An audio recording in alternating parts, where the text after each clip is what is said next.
Hai semua, selamat datang di channel Baca Saham. Pada video ini, kita akan membahas 9 saham yang harganya sudah turun signifikan hingga ke harga tahun 2010. Apakah saham ini bisa disebut diskon besar? Tapi seperti biasa, semua saham yang disebutkan bukan rekomendasi dan hanya informasi. Ingat, kerugian kamu tanggung sendiri ya. Oke, kita langsung masuk saja. Saham pertama adalah UNTR. Teman-teman bisa lihat di sini bahwa harga pada saat video ini dibuat mendekati harga tahun 2010 bulan Desember. Sekarang kita lihat histori harganya, di mana mereka pernah naik hingga ke angka 40.500, tapi pernah juga turun hingga ke angka 12.000. Dan dalam 5 tahun terakhir masih turun 22%. Jika melihat kinerja labanya, teman-teman bisa lihat bahwa UNTR punya laba yang fluktuatif, di mana laba pada tahun 2022 ini menjadi laba yang terbesar dalam 4 tahun terakhir, dengan angka 15,87 triliun rupiah. Saham ini juga membagi dividen dengan yield 5% dengan per 4 kali dan PBV 1,1 kali. Untuk rasio keuangannya, NPM 17% dengan ROE 26%, angka yang bisa dikatakan sangat baik. Dan mereka punya DER yang bisa dikatakan cukup rendah dengan angka 71%, artinya total hutang masih lebih kecil dari modalnya. Saham kedua adalah saham BSDE. Teman-teman bisa lihat di sini bahwa harga pada saat video ini dibuat mendekati harga tahun 2010 bulan Desember. Jika dilihat dari data ini, dalam 5 tahun terakhir sudah turun 49%. Pernah berada di angka 1165, tapi pernah juga turun hingga ke angka 585. Untuk historikal laba, saham ini punya laba yang fluktuatif setiap tahun, di mana laba pada tahun 2022 belum sebesar laba pada tahun 2019, di mana hingga Q3 mereka mencetak net profit sebanyak 918 miliar. Dari aspek dividen, saham ini tidak tercatat membagi dividen, pernya 15 kali dengan PBV 0,6 kali. Artinya mereka punya modal yang jauh lebih besar dari harga saham yang mereka jual. Untuk rasio keuangannya, NPM 12% dengan ROE 3%. Teman-teman harus lihat lagi karena angka NPM dan ROE-nya tidak berjalan sejalan. Untuk DER-nya juga masih bisa dikatakan wajar dengan angka 84%, tapi harus dianalisa lebih jauh lagi dari laporan keuangannya. Saham ketiga adalah JSMR, di mana teman-teman bisa lihat bahwa harga pada saat video ini dibuat mendekati harga pada bulan ke-9 tahun 2010. Dalam 5 tahun terakhir, saham ini turun 46%, pernah berada di angka 6.700, tapi pernah juga turun hingga ke 2.230. Untuk historikal labanya cenderung fluktuatif, di mana laba pada tahun 2022 belum sebesar laba tahun 2019, dan pada Q2 tahun 2020 dan Q3 tahun 2021, saham ini mencetak kerugian. Hingga video ini dibuat, net profitnya 1 triliun rupiah. Untuk aspek dividen, tidak terlihat mereka membagi dividen, pernya 17 kali dengan PBV 1,07 kali. Rasio keuangannya NPM 8% dengan ROE 6%, angka yang bisa dikatakan cukup rendah. Untuk rasio DER sangat tinggi di angka 345%, artinya total hutang lebih besar dari ekuitasnya. Saham keempat adalah MNCN, di mana teman-teman bisa lihat bahwa harga pada saat video ini dibuat mendekati harga pada bulan ke-11 tahun 2010. Dalam 5 tahun terakhir sudah turun 49%, pernah berada di angka 1780, tapi pernah juga turun hingga ke angka 670. Dan harga pada saat video ini dibuat berada pada harga terendah dalam 5 tahun. Untuk kinerja labanya juga fluktuatif, di mana laba pada tahun 2022 belum sebesar laba pada tahun 2021, dan hingga Q3 tahun ini mereka membukukan net profit 1,6 triliun rupiah. Dari aspek dividen, mereka tidak terlihat membagi dividen, pernya 4 kali dengan PBV 0,5 kali. Bisa dikatakan harga di pasar hampir setengah dari modal yang mereka punya.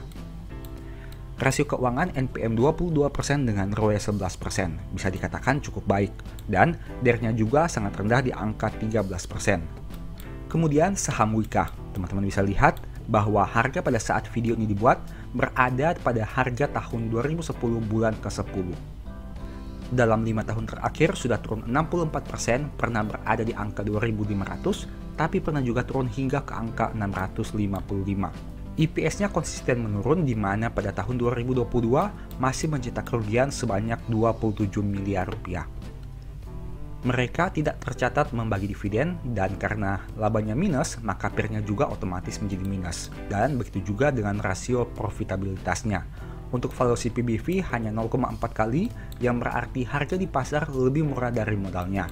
Sedangkan untuk rasio DER itu sendiri sangat tinggi, di mana total hutangnya mencapai 435% dibandingkan modalnya. Saham berikutnya adalah saham BBTN, di mana teman-teman bisa lihat bahwa harga pada saat video ini dibuat bahkan di bawah dari harga tahun 2010 bulan ke-5. Nah, dalam 5 tahun terakhir mereka sudah turun 53%, pernah berada di angka 3.200 tapi pernah juga turun hingga ke angka 837. Dari kinerja labanya, IPS-nya konsisten bertumbuh setiap tahun, di mana IPS tahun 2022 menjadi yang terbesar dalam 4 tahun terakhir, dengan pencapaian laba 2,2 triliun rupiah. Mereka membagi dividen sebanyak 1,7% dengan PER 5 kali dan PBV 0,8 kali. Untuk rasio keuangan, NPM-nya 11% dengan ROE 14%. Dan untuk DER, karena saham ini merupakan saham perbankan, otomatis DER-nya sangat tinggi. Tapi ingat, teman-teman harus bedah lagi DER saham ini, karena bisa saja ada beberapa aspek yang harus teman-teman pertimbangkan. Saham berikutnya adalah saham ADHI, di mana harga pada saat video ini dibuat berada pada harga tahun 2010 bulan ke-5. Saham ini sudah turun 59% dalam 5 tahun terakhir, pernah berada di angka 1.200 tapi pernah juga turun hingga ke angka 408. Dari sisi laba ruginya, teman-teman bisa lihat bahwa IPS cenderung fluktuatif, di mana IPS tahun 2022 belum sebanding dengan tahun 2019, dan hingga video ini dibuat, net profitnya 21 miliar rupiah. Saham ini tercatat tidak membagi dividen, PER-nya 128 kali dengan PBV 0,63 kali, dan untuk rasio keuangannya sangat rendah, baik itu NPM dan ROE. Selain itu, rasio DER-nya sangat tinggi dengan angka 552%, dan hal ini tentu harus dipertimbangkan sebelum mengambil keputusan. Saham berikutnya adalah GGRM. Teman-teman bisa lihat bahwa harga pada saat video ini dibuat sudah berada di bawah harga pada tahun 2010 bulan Januarinya. Dalam 5 tahun terakhir sudah turun 74%. Pernah berada di angka 10.975, tapi pernah juga turun hingga ke angka 16.500. Dan saat video ini dibuat, bisa dikatakan harganya sudah berada di harga terendah 5 tahun terakhir.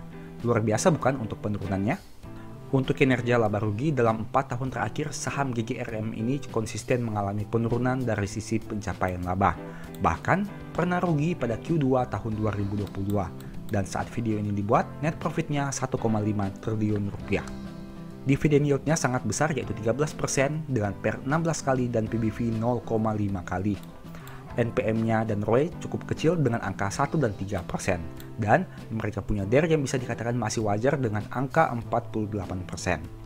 Saham berikutnya yang juga merupakan favorit yaitu HMSP, di mana harga pada saat video ini dibuat sudah berada pada harga tahun 2010 bulan ke-8. Dalam 5 tahun terakhir turun 78%, pernah menyentuh angka 5.550, tapi pernah juga turun hingga ke angka 780. Untuk historikal labanya konsisten menurun setiap tahun dalam 4 tahun terakhir, di mana hingga video ini dibuat, net profitnya 4,9 triliun rupiah. Dari aspek dividen, yieldnya 7,6% dengan PER 14 kali dan PBV 3,5 kali. Dan untuk rasio profitabilitas, NPM 5% dengan ROE 24%. Angka yang bisa dikatakan tidak sejalan karena NPM-nya kecil tapi ROE-nya bisa dikatakan besar. Untuk rasio DER-nya bisa dikatakan masih wajar dengan angka 78%. Tapi teman-teman harus analisa lebih lanjut laporan keuangannya. Nah, menurut teman-teman bagaimana? Dari 9 saham yang tadi kita bahas, apakah ada yang menarik? Ingat bahwa harga yang turun bukan berarti saham itu langsung bisa dikatakan diskon. Teman-teman harus analisa banyak aspek sebelum mengatakan saham itu diskon atau tidak. Karena bisa saja penurunan harganya itu wajar akibat kembali ke harga wajarnya. Sebagai informasi, apabila teman-teman tertarik mempelajari bagaimana cara menganalisa fundamental dan money management dalam membeli saham, mungkin e-book Baca Saham The Stock Market ini bisa membantu. Untuk detail pembahasan, teman-teman bisa baca pada tampilan berikut ini. Selain itu, apabila teman-teman tertarik mempelajari bagaimana cara menganalisa laporan keuangan dengan lebih detail, mungkin e-book Cara Cepat Analisa Laporan Keuangan ini bisa membantu. Banyak pembahasan yang disampaikan di e-book ini yang tentunya berkaitan dengan analisa laporan keuangan. Selain itu, ada juga file Excel yang berfungsi sebagai fitur screening laporan keuangan yang tentunya akan membantu teman-teman dalam melakukan analisa. Apabila tertarik membeli ebook baca saham, silahkan chat WA saja ke nomor yang tercantum ini. Dan semoga video ini bisa memberikan manfaat kepada teman-teman semua ya. Thank you.